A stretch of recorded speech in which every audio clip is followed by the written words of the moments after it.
Good morning students. आज 8th class का विज्ञान का क्लास है।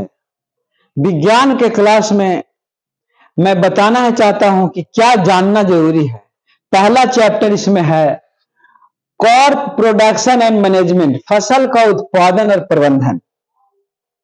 दूसरा है सूक्ष्म जीव मित्र या शत्रु। तीसरा है कोयला और पेट्रोलियम। और चौथा है दहन और ज्वाला। और पांचवा है पौधों एवं जंतुओं का संरक्षण। और छठा है जंतुओं में जनन प्रक्रिया। और सातवां किशोरा अवस्था की ओर। और आठवां है बल एवं दाव। तो आठवां में फिजिक्स में हम लोग जाते हैं। तो अभी हम अर्धवार्षिक के लिए पूरा बताएंगे और बड़ा ही यह आपके लिए इंपॉर्टेंट साबित होगा कि कॉर्प का हम शुरू से चलते हैं हिस्ट्री में। भोजन कहता है भोजन सभी जीवों का आधारभूत आवश्यकता होती है। भोजन के बिना इंसान नहीं रह सकता। आज से करीब कहता है कि पृथ्वी पर मनुष्य का करीब 1,50,000 वर्ष पहले उद्भव हुआ था, ऐसा माना जाता है। और उस समय लोग भोजन की तलाश में इधर उधर घूमते रहते थे, घुमंतु थे, कपड़ा भी नहीं पहनते थे, इधर उधर जानवर की तरह घूमते थे। और उसे हम आदि मानव कहते थे या नोमैडिक घुमंतु कहलाता था, नोमैडिक कहलाता था, या प्री हिस्टोरिक मैन कहलाता था, आदि पुरुष कहलाता था लोग। और धीरे धीरे जब मानव की सभ्यता हमारा जब आता है तो ऐसे मेरा इतिहास बतलाता है कि करीब आज से 11,000 वर्ष पहले या 13,000 वर्ष पहले सतयुग आया, फिर त्रेता आया, फिर द्वापर आया, फिर कलयुग आया। तो सतयुग का करीब 11,000 बीसी का बिफोर मानता है लोग, बिफोर बीसी है। तो हम चलते हैं कि धीरे धीरे भोजन लोग कच्चा फल सब्जी सब खाता था, ही खा करके इधर उधर घूम कर रहता था लोग। लेकिन धीरे धीरे जब मानव जब धीरे धीरे इसको कुछ ज्ञान हुआ तो एक किस्म का पौधा एक जगह लगाने लगा। एक जगह जब पौधा को लगाने लगा, तब जब एक किस्म के पौधे किसी स्थान पर बड़े पैमाने पर उगाए जाते तो उसे फसल कहने लगा। उसे फसल कहते हैं, जैसे गेहूं के फसल फलना। एक जगह पर उगाना, आम का बगीचा लगाना चालू किया, धीरे धीरे काम चालू किया। पहले ये तो घुमंतु था, भोजन की तलाश में अपना जिंदगी गुजार देता था। यानी भोजन सबसे उत्तम जो वस्तु था जिससे उसको एनर्जी मिलता था, उसी के खोज में रहता था इंसान। आवाज कहा भी गया है कि मनुष्य न तो कुएं की चार दीवारों के अंदर उछलने कूदने वाला मेढक है और न गूलर के अंदर रेंगने वाला कीटाणु ही, जो अपनी अल्प बुद्धि के क्षीण आलोक में मदमस्त बना फिरे, वह जगह से पृथक रह संकुचित दुनिया के भव्य के उत्कर्ष का निरर्थक स्वप्न देखता रहे। यह तो सभ्यता के प्रारंभिक व्यवस्था से ही कुछ कुछ खोजने की आशा रखते आया है। ये खोज ही इसका सबसे बड़ा खोज है। तो सबसे बड़ा खोज इसका एक फसल हुआ।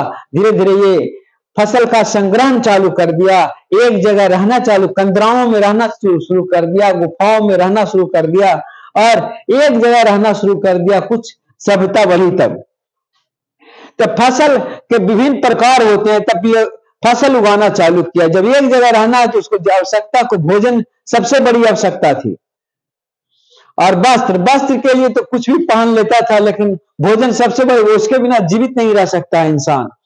तब फसल का अब हम जब वो फसल एक जगह उगाने लगा, धीरे धीरे उसकी आदि मानव का क्रम समाप्त हुआ, कुछ सभ्यता आई।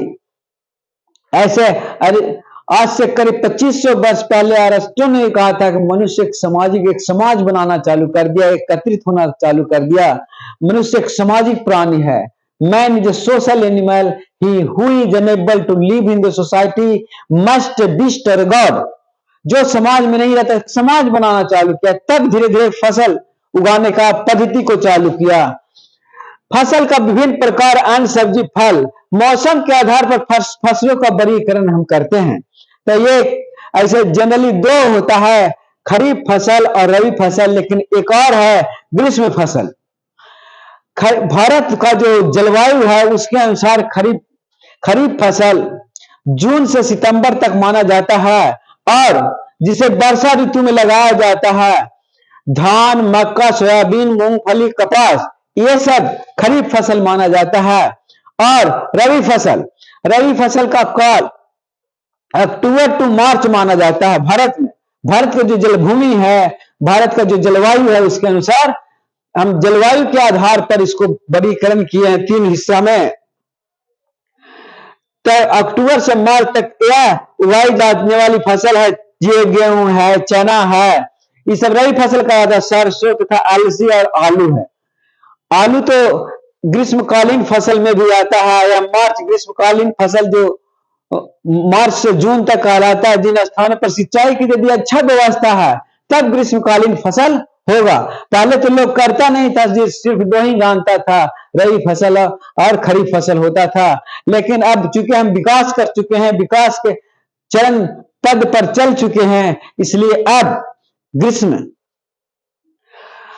फसल भी लगाते हैं। क्योंकि पृथ्वी को कोड़कर हमने पानी निकाल लिया, पृथ्वी को चीर कर मैंने पानी को निकाल लिया और अपने फसल को बचा लिया। क्योंकि फसल के लिए सबसे बड़ी आवश्यकता है जल, पानी, इसलिए इसकी पानी हम आधुनिक युग में आ चुके हैं। हम ताम्र और पाषाण युग से लांग करके आधुनिक युग में आ चुके हैं। आधुनिक युग में जहां पाते वहां खोद करके हम पानी निकाल लेते हैं। पृथ्वी का सीना चीर करके हम पानी को निकालते हैं। अब मार्च जून में जिन सिंचाई की व्यवस्था अच्छी होती है, जिसे धान, मक्का, आलू, ये ग्रीष्मकालीन फसल है। अब मिट्टी को तैयार करना, मिट्टी यदि नहीं तैयार होगा, जुताई अच्छी से नहीं होगी और कुड़ाई अच्छा से नहीं होगा, ट्रैक्टर से नहीं चले। पहले पुराने लोग हल बैल से करते थे, पूरा खुदाई नहीं होता था, जुताई नहीं होता था, ऑक्सीडाइज नहीं होता था मिट्टी, और मिट्टी में जितना खरपतवार नहीं चुनेंगे, और मिट्टी में कुछ खाद भी हम मिला देते हैं। और पहले के लोग जितना गनौरा उनौरा रहता था सब जाकर डालते थे खेत में। लेकिन अब उस पद्धति है नहीं, अब तो सीधा उर्वरक मिलता है, खाद मिलता है, और नहीं तो गोबर भी डालता है लोग, वो जैविक खाद हुआ। तब पहले हल बैल से करते थे, अब लोग ट्रैक्टर से। मिट्टी को तैयार करना है पहले, मिट्टी जब तक कल्टीवेटेशन लायक नहीं होगा तब तक कोई भी फसल को हम लगा नहीं सकते हैं। इसके लिए खर पतवार को चुन करके मिट्टी को एकदम भुरभुरा बना देना है, हल्का कर देना है, उसको 10 बार जुताई करना है ताकि उसकी उर्वरा शक्ति को बढ़ा देना है। फिर कृषि के औजार, उसमें हल है, कुदाल है, कल्टीवेटर, मैंने ट्रैक्टर आता है। अब पहले लोग चूंकि जानते नहीं थे कि ट्रैक्टर से होता है, बैल का तो खेती कहीं भी नहीं हो रही है, अधिकतर जगह ट्रैक्टर से ही खेती होती है। इसका लाभ भी है और हानि भी है। पहले लोग अपना शरीर को खटाते थे जिससे बीमारी कम होता था, लेकिन आज लोग शरीर को खटाते नहीं हैं, जिसके कारण बीमारियां भी अधिक बढ़ रही है। लेकिन कृषि के औजार में हल, कुदाल, कल्टीवेशन, जितना भी कृषि युक्त है, ट्रैक्टर है, फिर काटने वाला है, हार्वेस्टिंग मशीन है, ये सब कृषि के औजार में आ जाता है। फिर बुआई अब करते हैं, अच्छी बीज का चयन करेंगे। बुआई के लिए क्या करेंगे, हम अच्छी बीज का चयन करें। अच्छा बीज नहीं रहेगा, पुष्ट बीज नहीं रहेगा, मरा हुआ रहेगा, गेहूं तक थोड़ी होगा, मरा हुआ धान रहेगा। अच्छा बीज की चयन करते हैं, उसका देखेंगे रख रखाव अच्छा था कि नहीं, ताकि हम अच्छा अपने खेत में जो लगावेंगे उससे ज्यादा फसल ले सकें। फिर बुआई के बाद उसमें सिंचाई की व्यवस्था हम देखेंगे। सिंचाई की व्यवस्था पहले कुआं, रेहट और तालाब, झील से करते थे, लेकिन अब मशीन द्वारा, फव्वारा द्वारा जितना पानी की आवश्यकता उतना ही देते हैं। अब पहले अंथाइये लोग पटा देते थे, नहीं, उनकी जानकारी कम थी। और उसके बाद खाद और उर्वरक का भी प्रयोग अब करते हैं ताकि हमारा फसल पुष्ट से पुष्ट हो सके। और यदि घर पतवार हो तो उसको मारने का भी, हमारा हम जो लगाए हैं फसल, उसमें बड़ी खरपतवार, अनलीगल चीज, उसको निकालना भी पड़ता है, उसको हटाना भी पड़ता है। खरपतवार से सुरक्षा, इसके लिए दवा का प्रयोग भी करना है, निकालना भी है। निकालना मीन्स जो हम फसल लगाए उसके अलावा जो फसल हो गया उसको निकाल देना, बाहर कर देना। अब फिर उसके बाद जब फसल बल लहलहाने लगा, सब कुछ तैयार हो गया, तब हम क्या करेंगे? तब फसल की कटाई करेंगे। पहले हाथ से लोग कटाई करते थे, अब लेकिन उतना मजदूर मिलता नहीं है, तब लोग हार्वेस्टर मशीन से कटाई करते हैं। अब इसके बाद कटाई हो गया, उसको अब रख रखाव की आवश्यकता होती है कि भंडारा हम ज्यादा से ज्यादा दिन तक अपने अनाज को रख सकें, तो इसके लिए सरकार भी भंडारण गृह बनाता है। और पहले लोग कोठी बनाते थे, उसमें रख देते थे और उसमें नीम के पत्ता ऐसा डाल देते ताकि छोटा छोटा कीड़ा नहीं लग सके। अब तो दवाएं मिलती है, दवाएं मिलती, उसमें डाल करके उसको रखा जाता है ताकि ज्यादा से ज्यादा दिन तक वह सही सलामत रह सके। और हम लोग उस भोजन का जो समस्या था, आज करीब करीब पूरे विश्व में समाप्त हो चुकी है। लेकिन एक समय था 18वीं सदी में और 19वीं सदी में भोजन की समस्या बहुत जबरदस्त था, लेकिन 20वीं शताब्दी में हमारी भोजन की समस्या करीब करीब भंडारण के कारण, भंडारण रख रखाव के कारण अच्छी हो गई है। आज भोजन की कोई समस्या नहीं है। भंडारण के पहले कोठिया आप बड़े बड़े गोदामों गृह का उपयोग करते हैं। इसी के साथ हम पूरा ये चैप्टर को एक बार में समाप्त कर चुके, लेकिन इसमें कुछ भी बाकी होगा, कुछ क्वेश्चन वगैरह तो हम धीरे धीरे बताएंगे और क्वेश्चन का हल कल हम करवाएंगे। और इसी के साथ आज का क्रॉप प्रोडक्शन मैनेजमेंट, फसल का उत्पादन एवं प्रबंधन जितना अच्छा तरीका से आप करिएगा, शीलनता से बचाइएगा और छोटे छोटे कीड़ों से बचाइएगा, तो आप फसल का ज्यादा दिन तक रख सकते हैं, उसका आपका मूल्य भी ज्यादा मिलता है।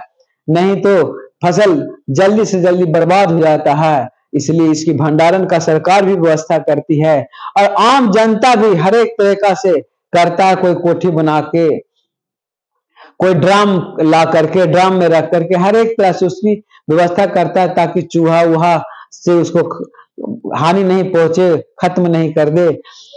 तो इसी के साथ आज ये